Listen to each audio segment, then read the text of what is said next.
Hello and welcome to Animeverse. मेरा नाम है योगेश और आज हम बात करने जा रहे हैं कलिंग गेम आर्क के बारे में। आप लोगों ने अभी तक जीजेके का सीजन 3 का एपिसोड 3 तो देख ही लिया होगा। तो आज हम उसी के ऊपर बात करने जा रहे हैं और साथ ही साथ समझेंगे कि केंजाकू का ऑब्जेक्टिव क्या था, culling game arc, culling game explain करेंगे, थोड़ा बहुत उसको समझेंगे कि जितना मुझे समझ में आया, तो समझेंगे कि क्या-क्या हुआ है उसके अंदर और कैसे आप लोग ज़्यादा उसे अंडरस्टैंड कर पाएँगे मेरी मदद से। आई नो कि आप लोगों ने एपिसोड देख लिया है और आप लोगों में से कुछ को काफ़ी ज़्यादा समझ में आ चुका होगा।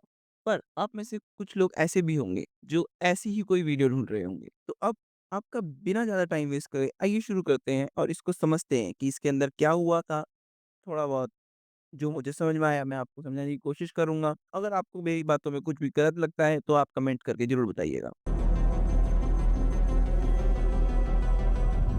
एपिसोड की शुरुआत होती है टेंगन के इन 6 लोगों के मिलने से, जहाँ पर मेगुमी और यूजी पूछना चाहते हैं कि केंजाकू का ऑब्जेक्टिव क्या है और वो प्रेजेंट रेल्म को ओपन कैसे करेंगे। तो सबसे पहले हम समझेंगे कि केंजाकू का ऑब्जेक्टिव क्या है। केंजाकू का ऑब्जेक्टिव है ह्यूमन इवोल्यूशन कराना।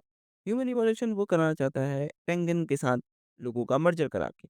अब इस मर्जर के लिए केंजाकू को चाहिए बहुत सारी कर्स्ट एनर्जी और वही एनर्जी जनरेट करने के लिए केंजाकू ने कलिंग गेम शुरू किया है, जिसकी वजह से लोग आपस में मरेंगे और कर्स्ट एनर्जी बहुत ज़्यादा जनरेट होगी। तो केंजाकू का ऑब्जेक्टिव तुम्हें समझ में आ गया है। तो अब हम बात करेंगे कलिंग गेम के बारे में।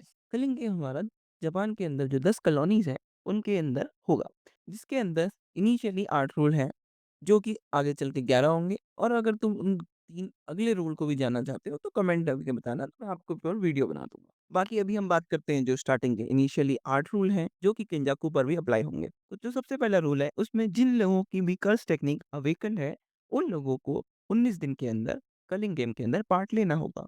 और पहले रूल को सपोर्ट करते हुए हमारा दूसरा रूल ये है कि जिनकी भी कर्स टेक्निक अवेकन्ड है, उन्होंने 19 डेज़ के अंदर पार्टिसिपेट नहीं किया कलिंग गेम में, तो उनकी कर्स टेक्निक रिमूव कर दी जाएगी।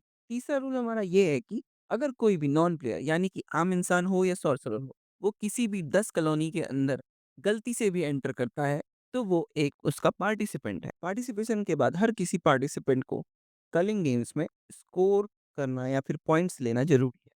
और पॉइंट्स कमाने के लिए उन्हें दूसरे पार्टिसिपेंट्स को मारना पड़ेगा और इसी के साथ-साथ हमारा चौथा रूल भी खत्म हो जाता है। जब आप किसी भी पार्टिसिपेंट को मारते हो, अगर वो सॉर्सरर है, तो आपको 5 पॉइंट मिलेंगे और अगर वो नॉर्मल ह्यूमन बीइंग है, तो आपको 1 पॉइंट मिलेगा। छठा रूल हमारा ये है कि अगर आपके पास 100 पॉइंट्स हैं, तो आप गेम में एक नया रूल ऐड करवा सकते हैं। गेम मास्टर को सभी रूल अप्लाई करने ही पड़ेंगे, जब तक कि वो कलिंग गेम को इफ़ेक्ट नहीं कर रहे हैं, इनडायरेक्टली और डायरेक्टली कैसे भी हो। और आखिरी रूल हमारा ये है कि अगर आपके 19 दिन तक सेम पॉइंट्स रहे, तो आपकी कर्स टेक्निक रिमूव कर दी जाएगी, क्योंकि इसका मतलब ये है कि आपने कोई भी किल नहीं किया है। तो कलिंग गेम के रूल्स हमारे यहीं समाप्त होते हैं।